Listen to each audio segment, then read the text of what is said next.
6 minutos de la madrugada y comienza la propuesta del menú que la cadena SER hace siempre cuando llegan estas horas brumosas, más frías ahora, 6 grados en el exterior, según nos comunica aquí el termómetro de este estudio 1 de la cadena SER, completamente en penumbra, con don Carlos Nicolás en la Enterprise, en la nave, dispuesto a llevar todo por buen rumbo, y con el mejor equipo: Katia Rocha, Carlos Barroso, Carmen Porter y este que os habla, vuestro amigo Iker Jiménez. Un montón de contenidos, de noticias, de misterios, un encuentro con la radio en vivo, en directo, con vuestro pensamiento y nuestras voces e investigaciones. Yo creo que una buena comunión, ¿verdad?, para todas las madrugadas del domingo de 3 a 4. Sabéis que hay un correo electrónico, milenio3@cadenaser.com, milenio3 con número @cadenaser.com. Hemos recibido centenares de mails, algunos realmente espectaculares, intentando, bueno, pues traducir o opinar sobre aquella voz que grabamos la semana pasada en el santuario de Andújar, siguiendo la investigación de Belmez. Os prometo cosas muy fuertes dentro de las próximas semanas en torno a este asunto. Iremos desgranándolas poco a poco. Sabéis que siempre los seguidores de Milenio 3 vais a ser los primeros en saber todo lo que estamos indagando e investigando a fondo. Si esta primera parte la dedicábamos al mundo extraño de los animales, a esa especie de oleada misteriosa que ha habido en Argentina, donde un gigantesco ser está causando el pavor, y acabábamos en los sótanos, en los húmedos, auténticos y misteriosos sótanos del Museo de Ciencias de Madrid, junto a piezas de auténtica criptozoología, pues ahora vamos a cambiar el rumbo constantemente, y vamos a hacerlo de una forma directa, sin ambajes. Fotos misteriosas, fotos paranormales nos han llegado en las últimas fechas a ese milenio3@cadenaser.com. Yo siempre lo digo, vosotros podéis ser informadores igual que cualquiera de nuestros corresponsales, informadores con vuestras noticias, con vuestras investigaciones, con vuestras pesquisas, y una de ellas venía de un lugar precisamente cercano a Belmez, cercano a Jaén, en pleno corazón de la provincia, un lugar maravilloso, un lugar precioso llamado Úbeda. Precisamente hace un par de semanas estábamos allí y nos llegó una fotografía impactante. La fotografía quizás de un fantasma. A mí me gustaría describir lo que tenemos ahora entre las manos. A mí me llamó la atención, tengo que decirlo, una de esas calles, bueno, Úbeda y Baeza, dos auténticas joyas renacentistas. Quien tengan la suerte de conocerle, de haber estado por sus calles, conocerán esa especie como de pequeñas rúas muy estrechas, callejas blancas, ventanas enrejadas, y, bueno, dos amigos, concretamente Carmen Porter, que son Francisco Javier López y Nani Baena López. Buenas madrugadas. Buenas madrugadas, Carmen. Tenéis ahí toda la información. Ellos dos son los que se ponen en contacto con el programa y descubren espontáneamente esta fotografía. No la hacen ellos, ¿no? Exactamente, y que además nos mandan un email en el que nos dice: estimado Iker, somos dos jóvenes de Úbeda, Jaén, seguidores de tu programa. Hemos encontrado una foto bastante curiosa de nuestra Semana Santa. En dicha foto aparece en un CD de música interactivo de la Cofradía de la Sentencia de nuestra ciudad. En ella podemos observar un supuesto fantasma asomado en una ventana de un palacio del casco antiguo de la ciudad. Nos dejan un número de teléfono. Nuestro corresponsal en Sevilla, José Manuel García Bautista, se ha puesto en contacto con Francisco Javier y con Nani, y ha sacado conclusiones, Iker, pues bastante fuertes después de analizar esta fotografía. Porque, bueno, no es quizá de la mejor calidad, pero aquí lo curioso y lo que hay que destacar es que esta foto no la hacen ellos, no intentan desde luego vendernos ninguna moto. Son buenos amigos, oyentes, como tantos otros de Milenio 3, que se han encontrado con un misterio. Y se han encontrado con el misterio cuando en ese CD interactivo que las cofradías de Semana Santa presentan, se encuentran con un misterioso visitante. La verdad es que yo, en cuanto vi la fotografía, me escamó, me extrañó. No me parecía el típico fraude. Alguien se asoma en un ventanuco, ni siquiera casi yo creo que sea ventana, puesto en la pared izquierda de esa pequeña calleja. Es plena noche, hay 3 focos en la parte final de esa calle y hay 4 hombres vestidos de nazarenos con capirotes negros. La verdad es que es una imagen tenebrosa, una imagen de lo más profundo, de unas fechas que además llegan justamente ahora. Nunca mejor dicho y nunca mejor traído a la actualidad este tema. Plena Semana Santa de Úbeda, y de repente, a unos 3 metros de altura, en un ventanuco, sale algo, o sale alguien, o es un efecto extraño, pero desde luego parece una figura deforme, extraña, con ojos, nariz y boca abierta, y con pelo o una especie de toga de tipo monjil. Alguien que se asoma, que nadie vio cuando se hizo la fotografía, y que mira la cámara. ¿A ti qué te parece la imagen, Carmen? ¿Cómo podríamos describir esta sorpresa? Pues la verdad sí que, como bien decías, no me parece el típico fraude que podemos encontrar en las fotografías de internet. Es más, parece una figura o un efecto de algo que ha hecho que se asomara algo a este ventanuco. ¿Una mujer parece? A mí me parece una mujer, y en vez de pelo, como tú decías antes, me parece que más bien lleva una toga o lleva un tocado, algo, ¿no? Un tocado, un pañuelo en la cabeza. Se ven perfectamente los ojos, la nariz y la boca, pero lo que me extraña es que es como no se ven ni hombros ni brazos, es simplemente la cabeza que asoma por ese ventanal. Esa especie de ventanuco oscuro. Y es curioso además porque mira a los nazarenos que están pasando. Y además, bueno, tú bien poco hace horas, casi días, estabas en Úbeda, en el maravilloso parador de Úbeda, un lugar, mandamos un saludo, un lugar fantástico, y un lugar además también como muy propio, ¿no?, para este tipo de cosas, ¿verdad? Sí, porque angosto, antiguo. Las calles y la ciudad en sí es toda, pues parece medieval, parece que nos vamos a otra época.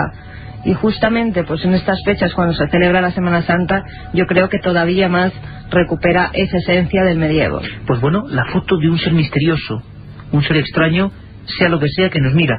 Y decías, Carmen, que José Manuel García Bautista tenía documentos de última hora en torno al análisis de la foto. Siempre que hay una cosa informática, recurrimos a José Manuel, nuestro corresponsal de Sevilla, y su compañero también informático, Rafael Cabello Herrero, y grandes expertos en el manejo del software de este tipo de análisis gráficos, y hay cosas curiosas, ¿no?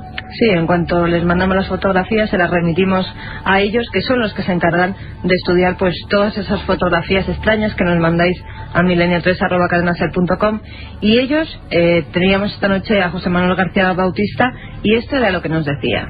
En un aspecto bastante tenebrista se distinguían un conjunto de nazarenos por una calle de Úbeda, y en la parte superior derecha una ventana pequeña a la cual se asomaba un invitado no esperado, un invitado transparente, translúcido, con actitud de sorpresa. Analizamos la foto aquí en Sevilla, tanto mi compañero Rafael Cabello como yo. Hicimos un análisis de color, de brillos, de intensidades, de volumen. Lo último que estamos haciendo es comparando el pixelado de la fotografía, ya que nos llegó con poca calidad.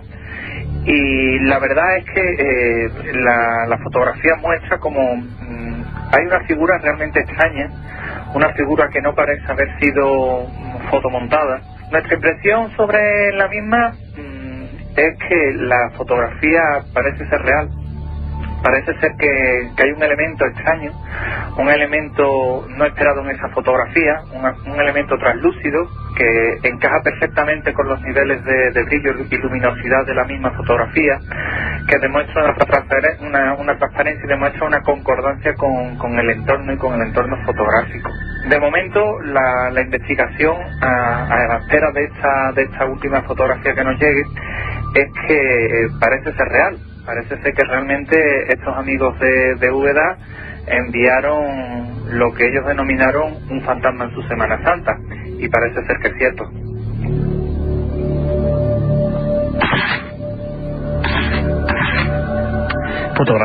Fotografías impactantes. La cámara registró el misterio, y estaba José Manuel García Bautista, bueno, pues dando su opinión. De momento, lo más importante quizá que el pixelado, para los que no somos expertos, el trazado, el punteo mínimo de la figura, pues cuando uno recorta algo, hace un fotomontaje, a niveles mínimos pues se ve la diferencia que hay de brillo, de intensidad. Parece que no es nada recortado. Bueno, puede ser una forma extraña, algo del aire, no sabemos, pero desde luego es sugerente, y os remitimos también a que hagáis lo propio, es decir, que nos enviéis cualquier información que consideréis interesante, que consideréis seria, y que ocurra en vuestras ciudades, en vuestras regiones. Es muy importante la colaboración para que este programa tenga informaciones frescas, y es lo que vamos consiguiendo poco a poco, porque esta semana es curioso, nos han llegado un sinfín de tomas extrañas de diferentes aspectos, porque sería el fenómeno ovni que vendría después, ¿no?, con una fotografía también impactante. Exactamente. Iker Ferran también nos dice: un saludo, esta foto fue tomada con una cámara digital Canon Ixius, y la sorpresa fue al visionarla. Aparece un objeto que pasó totalmente desapercibido, ningún ruido, pero teniendo en cuenta la vista de la montaña tenía que ser enorme. Felicidades por el programa. ¿Y qué vemos, Carmen? Pues vemos un paisaje típico de montaña al lado de un lago, una persona con su perro que parece que está pasando allí el día, pero sobre las montañas el cielo está completamente azul, no hay ninguna nube ni nada extraño que se le parezca, pero de repente entre dos picos de montaña aparece lo que probablemente sería un objeto no identificado por el momento y que tiene forma de puro. Forma de puro, forma alargada. En la foto a color hay algún destello concreto, alguna tonalidad concreta. No, parece que el objeto es gris. Grisáceo. Se distingue del azul del cielo en que el objeto es grisáceo. Aquí la duda sería si es algún objeto, algún pájaro, algo que pasa de repente delante de la cámara a cierta distancia. De todas formas, sí que yo creo que también remitiremos esta fotografía a José Manuel García Bautista para que también la examine. Hombre, lo curioso es que desde casi el principio de la fotografía parece que hay ciertas imágenes que registran cosas que el ojo humano no ve. Algunas de las primeras fotografías hechas en la época del espiritismo son realmente sugerentes, nada que ver, y desde luego yo remito, además os pido que no nos enviéis los típicos fotomontajes y cosas que con muy buena fe mucha gente lo hace de internet. La verdad es que dentro de la red de redes nos podemos fiar bien poco del material existente, porque bueno, cualquiera puede meter cosas. Otra cosa es las fotografías que uno hace, que tiene alguien de confianza de su pueblo, de su lugar, que ha hecho. Es así, tanto en negativo podéis enviarlas como sobre todo por vía email. Y la verdad es que a ese milenio3@canalser.com. Y la verdad es que, como decía, desde el principio del tiempo hubo imágenes, caras, rostros, figuras que aparecían en estancias donde no había nadie. Y solo en el revelado eran, por ejemplo, posibles escenas como la siguiente: un hombre que se hace un retrato, una de las primeras en España es en Badajoz, uno de aquellos retratos antiguos que hacía falta pues mucho tiempo estando delante de la cámara, aquellas cámaras de perilla, y detrás una cara, un rostro. No había nadie, pero ella parecía una señora anciana que ese buen hombre identificaba sin duda alguna con su madre recién muerta.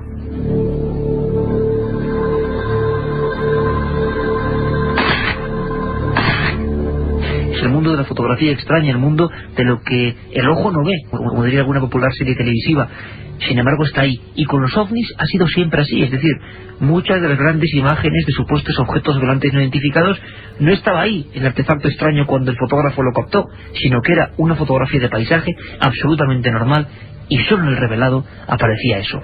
Y empezó a haber teorías de si los ovnis, sean lo que sean, tienen facultades para pasar desapercibidos, por eso muchos no los vemos o los radares no los captan, o por el contrario hay un umbral, así como en el sonido nosotros llegamos a un límite y ya no oímos más, y sin embargo, por ejemplo, los perros u otros animales captan otras cosas. Hay algo parecido en la visión, evidentemente puede haberlo, pero entonces, ¿qué es ese objeto que vuela a esa altura sobre las montañas en esta imagen? Hace bien poco, además, otro compañero remitía otra foto que yo tengo que decir que me impresionó. Era tomada en las laderas del Tibidabo, en Barcelona, y apareció una figura parecida a la de Úbeda, a esa primera especie de mujer.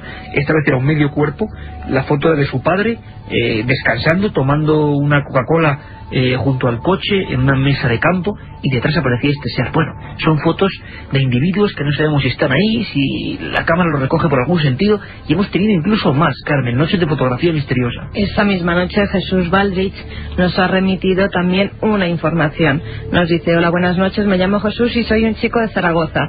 He oído en la radio que esta noche ibais a hablar de unas fotografías donde aparecía una silueta extraña. A mi familia nos pasó hace unos 5 años algo parecido y me gustaría contároslo. Mi hermana hizo una foto enfrente del espejo y sin darse cuenta le salió el flash. En el interior del resplandor del flash se puede vislumbrar una silueta con forma de calavera blanca y con unas enormes orejas acabadas en punta. Casualidad, efecto óptico, sea lo que sea, esas imágenes no vinieron solas, ya que en el interior de la casa se oyen ruidos constantes, se ven sombras cruzar los pasillos, etcétera, etcétera. Esta es mi historia, me encanta vuestro programa y muchísimas gracias por todo. Bueno, realmente tétrica la historia de este hombre, una calavera. También le pediríamos desde aquí a Jesús que si tiene esa fotografía, que por favor pues nos la remita, claro, para también poder estudiarla. Como a todos en este caso nos ha mandado la información, pero lo que es la imagen. Lo curioso es que yo recuerdo perfectamente hace muchísimos años, cómo pasa el tiempo, hace exactamente 8 años, que una de las primeras informaciones para la revista en la que entonces trabajaba era una calavera en Cerdañola, en un pueblo de Barcelona, una boda en un juzgado, y en la parte posterior de lo que era la pared había aparecido una gigantesca calavera blanca. Imagínense la escena: usted se casa, está con su pareja, con su marido, con su mujer, le hacen las fotografías de rigor, esas fotos de pose, y de repente detrás, sin que nadie lo haya llamado, sin que nadie haya pedido vez para esa circunstancia, una calavera perfectamente límpida, las cuevas oculares perfectamente horadadas, una negrura tremenda, incluso el detalle de los dientes, una calavera observándolo todo. Pero hay que decir que la investigación y la seriedad dio al traste con la supuesta energía supranatural. Ya empezaban los videntes, Carmen, y los charlatanes diciendo que ese matrimonio estaba maldito. Imagínate el disgusto para ambos, que ahí había un espectro. No, para nada, era un efecto óptico, curioso eso sí, pero aderezado con lo que eran las cortinas de la parte trasera, donde la luz del flash provocó ese efecto. Todo lo que sea luz de flash, casi podemos tener un 95% de posibilidades, yo creo, de que sea un efecto óptico. Y seguramente, si nos envía esa imagen, pues podremos casi con certeza demostrarle que es un simple efecto, que no hay que darle mayor importancia. Los otros fenómenos que hay en la casa, bueno, sería otro cantar, pero muy probablemente estas cosas parecidas a calaveras, esferas que parece que acaban en dientes, son un efecto óptico, y aquí siempre denunciamos lo que nos parece real, y muchas veces lo real no tiene nada de paranormal. También, Iker, acuérdate, nos preguntan muchas personas también sobre follos. Acuérdate que en las fotografías que se le tomaron a Francisco Contreras, nuestro corresponsal en Valencia, también aparecía una especie de calavera. Esas fotografías hoy en día se están analizando porque puede ser perfectamente o la niebla que había en ese caso, un efecto de luz. Parece que es algo natural, de todas formas, ¿no? Exactamente, pero con una forma curiosa, porque tenía también forma pues de una especie de calavera. Es bueno recordarlo porque a través de ese milenio3@cadenaser.com muchos nos preguntáis por aquella investigación, no inconclusa, sino que terminó ahí más o menos, de aquella aparición del fantasma de follos. ¿Os acordáis, verdad? Estábamos en la fábrica con Francisco Contreras, en la unidad móvil de Radio Valencia, retransmitiendo todo, y los compañeros hicieron unas fotos y salía algo que parecía también una calavera, un ser bastante desagradable. Parece ser que puede ser achacable a una corriente de aire o de humo, algo completamente natural. Fotos misteriosas, lo que el ojo no ve y la cámara registra.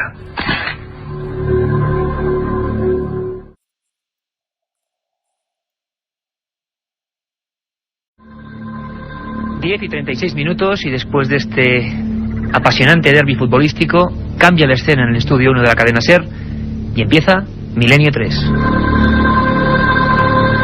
Don Javier Rodríguez, don Antonio Bravo a los controles técnicos, y un equipo siempre compuesto por Katia Rocha, Carmen Porter, Carlos Barroso y este que os habla, dispuesto hoy a viajar hasta Valencia, Iker Jiménez.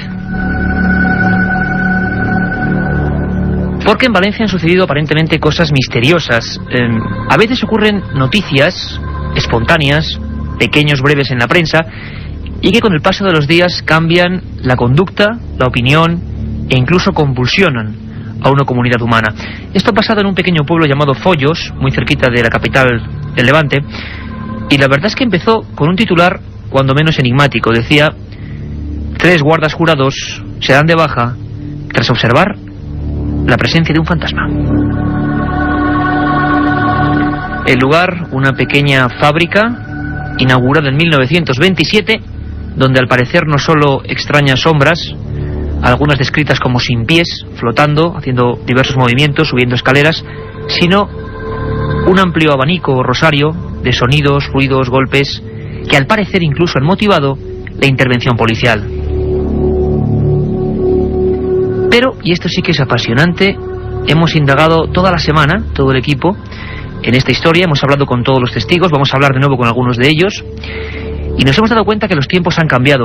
A mí en un principio esta historia me recordaba a aquellas célebres de Belmez, el duende de Zaragoza, una historia que no hemos contado aquí, pero más o menos un tiempo lejano, donde los seres humanos de repente se soliviantaban con una cosa de estas. Algo ha pasado en Follos parecido. El pueblo, casi podíamos decir, pese a quien pese, que se ha dividido a favor y en contra de este tipo de sucesos, los creyentes y los más escépticos. Sin embargo, en el siglo XXI hay nuevos condimentos que no había entonces. Las cadenas de televisión han intentado acudir, algunas casi desinformando, ávidas de noticias que luego no eran tales. Hemos conocido historias dignas de novela, incluso miembros de fuerzas del Estado que querían cobrar por declarar. Hemos conocido todo tipo de cosas que nos demuestran lo que yo llamo a veces la sociología del milagro. Una vieja fábrica. Vamos a estar ahí con una unidad móvil. Francisco Contreras Gil, nuestro corresponsal en Valencia, va a estar allí palpando el ambiente, haciendo diversos experimentos. Pero antes me gustaría hablar con la primera persona que realmente fue protagonista de los hechos. No ha hablado en casi ningún lugar. Decía que temía que le faltaran el respeto. Y nosotros, desde luego, ese respeto lo mantenemos con todos los testimonios que pasan por Milenio 3. Merche Soto estaba de guardia una noche hace unos días y vivió una auténtica pesadilla. Merche Soto, buenas noches. Hola, ¿qué hay? Buenas noches. Merche, ¿qué pasó esa noche en la que tú incluso llegas a ver, luego hablaremos de los ruidos y demás fenómenos, pero que llegas a ver incluso una especie de figura? Cuéntanos. Pues nada, yo esa noche entraba a trabajar a las 8 y bueno, cuando iba andando hacia adelante, pues de repente vi que se encendían las luces de enfrente del laboratorio. Y claro, me extrañé y me arrimé. ¿Que se encendían solas? Sí, se supone no, eso estaba cerrado, porque es lo primero que tenemos que hacer cuando llegamos al servicio, comprobar que la puerta del laboratorio está cerrada, que las luces están apagadas, y estaba cerrada y con las luces apagadas. Y nada, entonces me arrimé y fue cuando, no sé, vi una forma, las luces estaban encendidas, vi una forma negra, pero que no sé tampoco definir. Estaba subiendo la escalera. ¿Subiendo la escalera? Sí, en el principio de la escalera. ¿Pero tú veías movimiento de piernas que subiesen o no? No, yo te digo que una persona no era. Aquello se desplazaba más bien. Sí, exacto. Yo, claro, me quedé, no sé, me asusté mucho. Quiero decirte esto fue sobre las 8:30 de la tarde. Quiero decir que no es producto del cansancio, como se ha dicho, porque era temprano, era nada más empezar a trabajar. ¿Y aquello qué pasa, Merche? ¿Se acaba desapareciendo? ¿Hasta dónde lo ves tú? No lo sé, porque yo salí corriendo. Es la verdad, me entró miedo y salí corriendo, y fue cuando me caí, que me lastimé el pie y me escondí hasta que, mientras llamé a mi compañero... O sea, que llegaste a estar escondida dentro de la fábrica, sí, con aquello rondando por allí. No, me fui hacia adelante, ¿no? Eso está nada más entrar a la fábrica, y yo lo que hice fue correr calle abajo y me escondí ahí por detrás de unas cajas que hay de hierro en medio de la calle, y me escondí ahí hasta que vi a Jesús, y entonces ya salí. ¿Sentiste ese miedo de cuando ves algo realmente que no se puede explicar, no? Exacto, yo no sé, yo no he dicho nunca en ningún momento que he visto un fantasma, porque no, yo vi algo extraño que no puedo explicar y ya está, y me asusté. ¿Qué altura tendría, Merche, más o menos, calculando? Pues yo, lo que comenté, yo mido 1,70, pues me pasaba a mí por lo menos, no sé, yo qué sé, 1,90 o una forma grande. Previamente a este fenómeno, había habido esa noche, hemos hablado con otros compañeros de seguridad, esa noche en la que hay golpes extraños, que realmente se provoca incluso pánico, ¿y tú también asistes a esa historia? Sí, esto fue un poquito antes. Pues eso, yo estaba en mi garita estudiando y vino mi compañero y me comentó que, o sea, yo lo vi así, ¿no?, como muy serio y tal, y me dijo que si podía acompañarlo a hacer la ronda.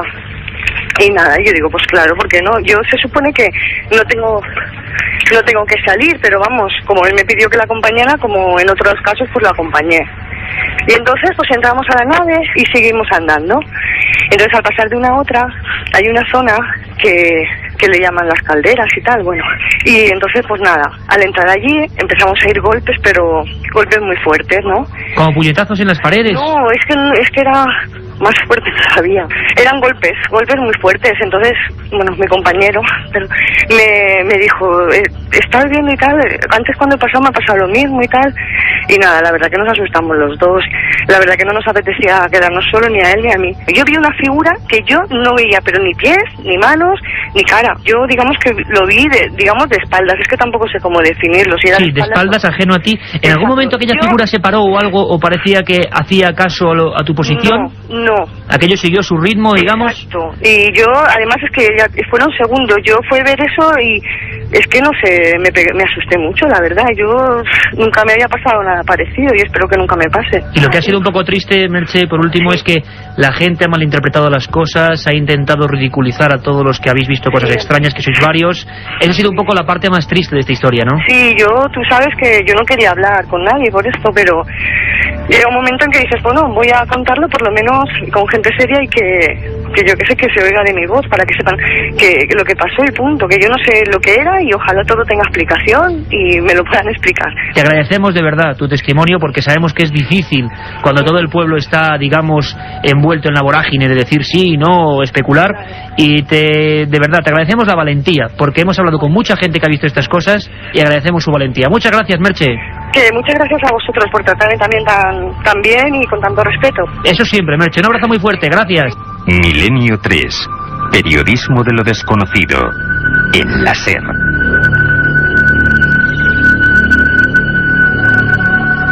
Escuchábamos a Merche Soto, la principal protagonista de esta insólita historia, que no ha hablado para otros medios de comunicación y que ha sido acusada de muchas cosas, entre otras la propia compañía de seguridad, que en un principio parece ser que afirmó que sí había habido varias bajas de personas que realmente habían sufrido un shock nervioso importantísimo. Ahora dicen que no, y hablaremos luego incluso con las personas responsables de Promasa, que era, digamos, la empresa que se encargaba y se sigue encargando de la gestión de ese lugar. Vamos a conectar con Valencia, con Francisco Contreras Gil, Unidad Móvil. Estamos allí en esa fábrica de la zona de la Yutera, en Follos, el lugar del misterio. Hace mucho tiempo que realmente la prensa en general, los medios informativos, los telediarios no se hacían eco de una historia semejante, y queremos, Milenio 3, la cadena SER, estar allí. Francisco Contreras Gil, buenas noches. Francisco, buenas noches. Parece que hay algún tipo de fallo técnico de conexión. Intentaremos volver a conectar con Francisco Contreras Gil allí con la Unidad Móvil. De momento adelantamos lo que tenemos de 3 a 4. Esta edición, sabéis que hay además un correo electrónico, milenio3 con número @cadenaser.com, milenio3 con número @cadenaser.com, y siempre que nos olvidamos, un contestador, 915324532, 915324532. Y ahí podéis enviarnos todo tipo de sugerencias, peticiones, críticas, alabanzas, lo que os dé la gana, porque estamos para escucharos. De 3 a 4 sabéis que está la segunda edición de Milenio 3 con un montón de secciones, y esta vez con informes sobre ovnis en España, en nuestro país, realmente espectaculares. Carmen Porter. Buenas noches, Iker. Pues sí, esta madrugada comentaremos los avistamientos de ovnis que se están produciendo en España. Contamos con la declaración de 2 testigos, Javier y Juan, que el mismo día, el pasado martes día 14, y desde 2 puntos muy diferentes de la península, desde Vélez, Málaga y desde Vigo, pudieron observar 2 ingenios voladores. Para ir abriendo boca, vamos a escuchar una declaración de Javier desde Vélez. Me asomé al balcón y te quedas un poco como paralizado, pues cuando ves 7 luces rojas fijas en forma de boomerang, pero en vez de con la punta roma, que sería puntiagudo, una especie de triángulo, ¿no? Y como siempre, Iker, nuestras secciones habituales, las ya famosas leyendas urbanas de Katia Rocha, las conspiraciones, la historia perdida y un informativo cargadito de noticias. Te adelanto que nos iremos hasta Alemania, hasta Jerusalén y, como siempre, noticias de España. Una buena ronda por todo el mundo. Milenio 3. Periodismo de lo desconocido. En la SER. Vamos ya a la Yutera, a ese lugar de Follos donde todo el mundo afirma que algo ocurre. Contaba la leyenda que era el Camino de los Muertos, el lugar donde se alzó este lugar. Otros lo desmienten. La prensa ha hecho una cobertura tremenda en la comarca levantina y, como decíamos rápidamente, la prensa nacional a nivel de todo el país también ha reflejado en los principales espacios informativos esta historia. Francisco, buenas noches. Buenas noches, Iker. Buenas noches a todos los oyentes de Milenio 3 desde el polígono industrial de la Yutera, en la localidad valenciana de Follos, a unos 10-15 kilómetros de Valencia capital, iluminados por la tenue luz de la luna de Valencia, justo en la entrada que da acceso a la fábrica de válvulas Sarco, y justo en la entrada de ese departamento o ese laboratorio que hacía o que daba la noticia la semana pasada. El lugar, Francisco, donde se observaba, Merche nos lo contaba, esa visión de una sombra. Una cosa importante, vamos a escuchar antes de seguir hablando con Francisco, que nos describa cómo es el lugar del que tanto se habla y se ha hablado. Vamos a escuchar a Jesús Bernal, que es una de las personas que acompañaba en ese momento a Merche Soto. Vamos a escucharle, porque es importante su testimonio en torno a la veracidad de los golpes extrañísimos que se oían en noches previas a esa aparición. La verdad es que este hombre, Jesús Bernal, integrante de seguridad de Promasa, dice que, bueno, que parece ser que les explicaron que era la caldera, movimientos de la caldera. Pero, al parecer, fue una noche de auténtico terror y él confirma que estuvo asustado. Estaba allí aquella noche. Jesús Bernal nos lo cuenta. Fuimos a encender una caldera y estaba conectada. y aquello empezó a pegar golpes el techo y retumbaban los fluorescentes. Yo en ese momento llegué a asustarme, pero el lunes llegó el encargado de allí y le pregunté lo que podía ser aquello, y me dijo que es que estaban las calderas encendidas. Sin duda alguna, miedo, lo que hablábamos, o teología del milagro, personas un poco asustadas en ese lugar. Luego escucharemos a Ángel Camps, director de Promasa, porque al parecer no son ciertas las informaciones primigenias de que muchos se dieron de baja, muchos de estos guardias de seguridad se dieron de baja. Si recordáis, muchos oyentes de Milenio 3, que en agosto, a finales de agosto, hablábamos de Sevilla, en la calle San Luis, donde personas normales y corrientes y guardias de seguridad habían sido testigos de algo muy parecido, de una figura muy parecida. Y recordaréis también los sonidos de Ceuta en el tanatorio, dos programas casi especiales en torno a esa historia, y cómo la policía nos hablaba de también 8 miembros de su cuerpo observando fenómenos muy semejantes. Francisco, ¿cómo es este lugar y cuál es su leyenda? Bueno, ahora mismo estamos situados en lo que es el denominado Camino de los Muertos. Es la senda que conducía a Foios hasta el cementerio y por donde hace más de 100 años, bueno, pues pasaban los cadáveres. Un lugar truculento y lóbrego, lleno de rumorología y de leyenda, como te decía Iker. A principios de 1927, Hugo Bacharach, un alemán multimillonario, se instala aquí, huye del régimen de Hitler, de Alemania, por diferencias religiosas, y instala aquí una de las grandes industrias textiles que hay en la comarca levantina, una empresa que llega a sumar, durante 50 años lideró todo lo que es la industria textil. Pasado ese tiempo hay una época de vacas flacas y se instala lo que es Válvulas Arco, la empresa de José Ferreras, al cual es la empresa actual, ¿no? Al cual hay que agradecer cómo ha atendido a esta cadena, la cadena SER, y cómo ha atendido a este programa Milenio 3. Creo que hemos sido el único medio de comunicación que ha podido hablar tranquilamente con ellos. Foios, una localidad de más de 5.000 habitantes, que es noticia por los supuestos fantasmas, por los presuntos fantasmas, pero que es más conocido por otras virtudes, Iker, como que fue la localidad donde nació el Soro, gran y torero español, y sobre todo porque es cuna de muchos de los músicos que viajan por toda la península ibérica. ¿Estás tú ahí en ese lugar, absolutamente a oscuras, imaginamos? Completamente iluminado solamente por 2 farolas. La verdad es que el camino es lóbrego y truculento, ¿eh? Si hay fantasmas, tendría que haberlos aquí. Vamos a escuchar una cosa, Francisco, vamos a escuchar, para que todos los oyentes de Milenio 3 escuchen también, a Ángel Camps, porque la prensa, incluso alguna televisión, ha llegado a decir que varios miembros de esta empresa de seguridad se habían dado de baja. Hombre, era espectacular los titulares, ¿no? Hay que empezar a poner orden en todas las noticias que hemos visto a lo largo de esta semana. Vamos a escuchar un momento, Francisco, vamos a escuchar a Ángel Camps, precisamente, hemos podido hablar con él, y es la persona que realmente puede certificar de Promasa si es cierto eso. Los titulares, como digo, eran impresionantes. 3 vigilantes jurados se van de baja en una noche por ver un fantasma. Y hombre, la verdad a veces no es tan espectacular. Ángel Camps nos afirmaba lo siguiente: nosotros llevamos aproximadamente sobre 9 años prestando servicio en esta empresa y nunca ningún vigilante nos ha cogido una baja por depresión, ansiedad, estrés, y tampoco ni tan siquiera una baja voluntaria, ni nos han pedido cambio de servicio ni cambio de turno por causa de fenómenos extraños. Oficialmente, según Ángel Camps, esa empresa, que algunos medios de comunicación han ideado que se había dado de baja a varios miembros suyos aterrorizados, pues parece que oficialmente no es así. Sí es cierto, sin embargo, que tanto Merche Soto, Jesús Bernal y otros protagonistas han podido observar visiones pues realmente escalofriantes, como estábamos escuchando antes a Merche Soto. Visiones que el equipo de Milenio 3, y escucharéis a veces esos documentos, algunos los hemos puesto ya, hemos recogido en diferentes puntos de España. Personas que en diferentes lugares, de diferentes culturas, de diferentes regiones, observaban además el retrato robot de la misma figura. Algo que parecía una señora encapuchada, muy alta, y cuyos pies no tocaban el suelo. Francisco, el tema de los golpes aterrorizó durante una noche a varios miembros de la seguridad de esa fábrica. ¿Se ha llegado a una conclusión definitiva sobre qué podían ser esos golpes? ¿Se han repetido? ¿Te han contado algo? No, Iker, bajo ningún concepto, y además hay que poner un poquito de orden en todas las noticias que han salido durante la última semana. Como bien decía Ángel Camps, ningún vigilante jurado se ha dado de baja por estrés, depresión o angustia por fenómenos extraños. Es más, yo tengo aquí en mis manos el parte de ASPEIO fechado el 7 de octubre y Merche se dio de baja por un esguince del tobillo. Es decir, no porque estuviera bajo estrés o depresión.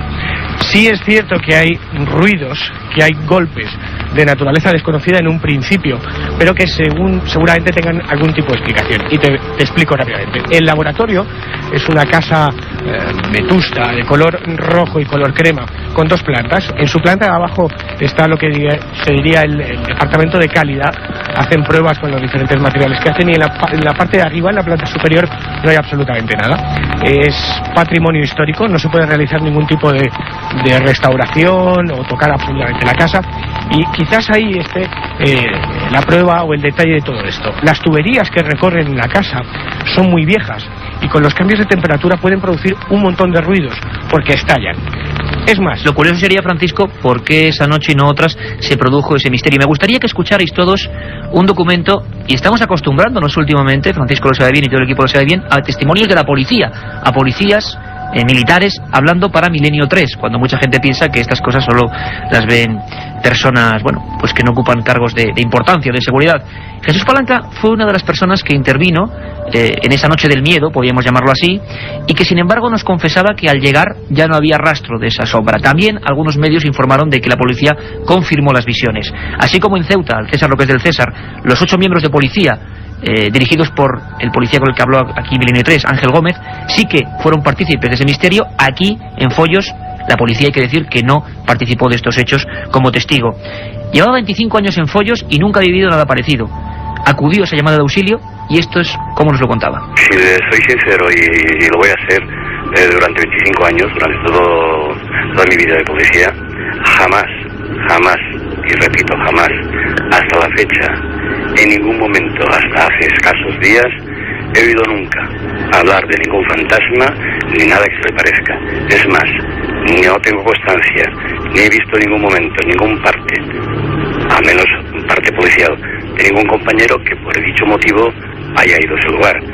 Las únicas veces que puede haber acudido ahí a través de esos años, pues sí ha habido algún ruido, que podría haber supuestamente alguna persona que hubiera entrado allí con afán de lucro o lo que fuera, pues los únicos ruidos que en mi caso he percibido pues han sido ruidos naturales del viento cuando penetra por una tubería o una máquina, teniendo en cuenta que la fábrica pues es antigua, es muy vieja, y bueno, y eso es lo único que se ha apreciado. Ruidos naturales como explicación. La palabra natural es un abanico muy amplio, que, bueno, sí que en algunas ocasiones hicieron, como nos confirmaba Jesús Palanca, acudir allí, a esa misma fábrica, construida en el año 27, por un hombre un poco extraño, este tal Bacharach, y que tomaron parte de ruidos que se podían explicar, que podrían ser el aire y otras circunstancias.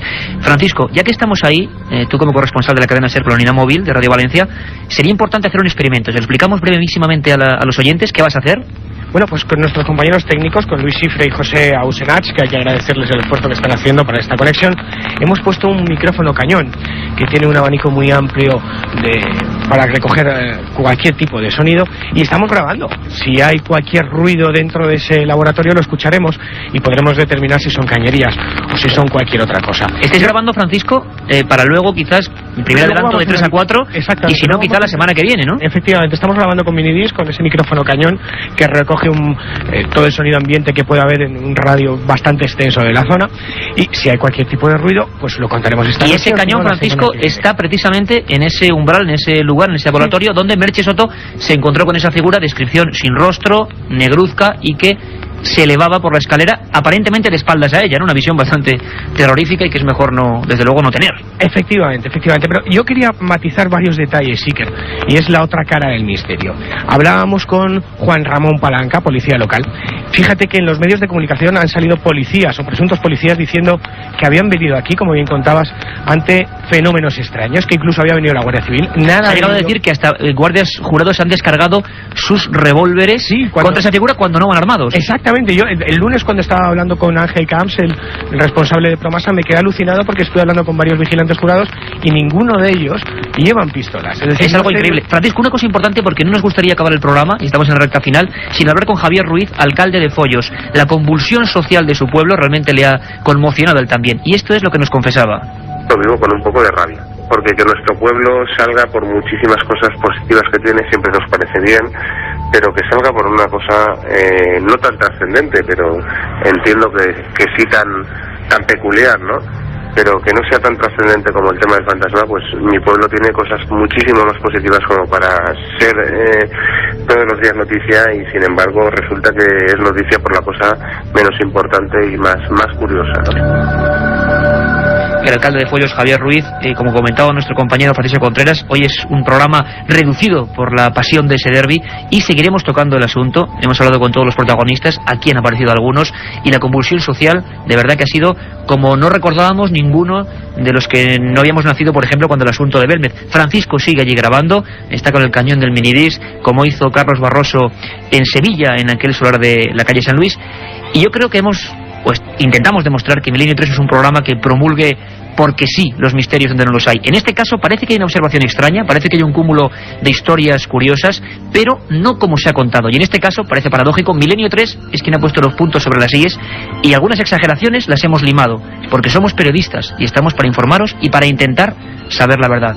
De momento nos escuchamos, mejor dicho, de 3 a 4 en la segunda edición, y os dejamos con Javier Manzano. Milenio 3, periodismo de lo desconocido, en la SER.